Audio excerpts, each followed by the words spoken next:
Have you ever had that feeling that you're just living a life that was designed by someone else? Like you're following a script you never even wrote?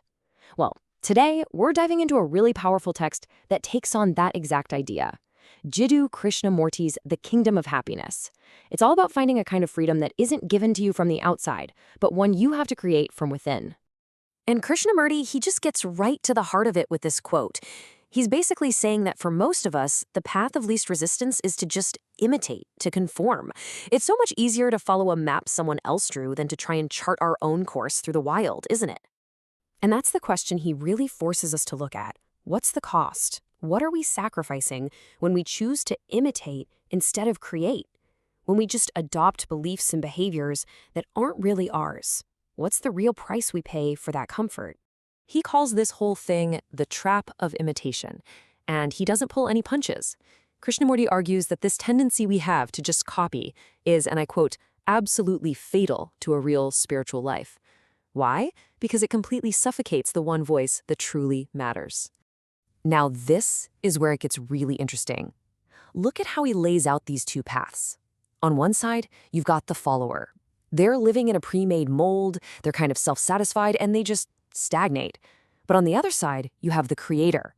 They're driven by what he calls a divine discontent, this restlessness that just forces them to break forms, to ask the hard questions, and to find the truth for themselves. That, he says, is the path of genius. So the big question is, how do we escape this trap? Krishnamurti's answer is, well, it's beautifully simple, but it's also incredibly challenging. He says we have to learn to listen to an inner guide, the only authority we should ever truly obey. He calls it intuition. But for him, this is not some vague, fuzzy feeling. No. It's the whisper of the soul. It is the absolute, infallible guide that lives inside every single one of us. To grow it, to listen to it, that's the real goal. And he gives it some even more powerful names. First, he calls it the voice. That quiet sound beneath all the other noise in our heads. Then, get this, he calls it the tyrant. And why? Because its command has to be absolute. It has to override everything else. And finally, the only true guide.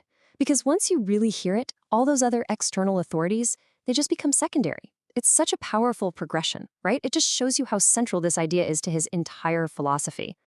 But here's the catch. You're not going to hear this voice by just sitting quietly in some comfortable room.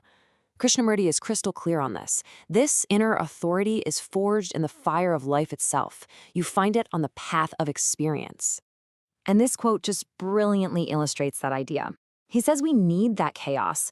We need to be in that inner whirlpool of struggle and discontent. Why? Because it's from that churning, creative energy that something brand new and beautiful, a dancing star, can actually be born. Real contentment doesn't come from avoiding the struggle. It comes from moving right through it. So here's the crucial point, and it might surprise you. Krishnamurti basically flips the whole idea of spiritual purity on its head. He's saying that a childlike innocence is not the goal. A truly spiritual person is someone who has lived, someone who has known profound sorrow and incredible joy. It's the soul that has been prepared for temptation and learned from it, that has real, unshakable strength. Okay, so once we've walked this path of experience and we've started to really hear that inner voice, the next stage of the journey begins. And this one's a big one. It's about letting go of the very thing we tend to hold on to the tightest, our sense of a separate self.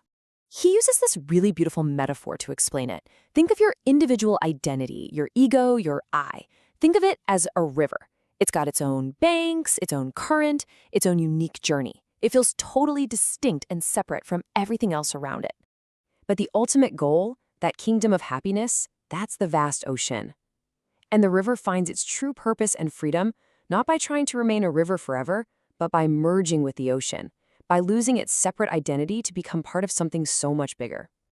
So this is it. We've arrived at our destination, the kingdom of happiness. But as we've seen, it's not some physical place you can book a ticket to.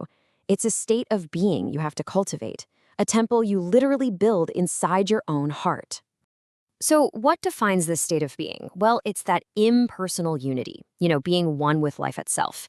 It's having the capacity to lose the I and actually finding freedom in that loss. It's about making your own heart a sacred space, a temple. And I absolutely love this last phrase, serious joyousness. It's not some giddy, superficial happiness. It's a deep, profound joy that's also serious in its purpose and its understanding of life. And Krishnamurti leaves us with this powerful, direct appeal. He's not just sharing some abstract ideas here.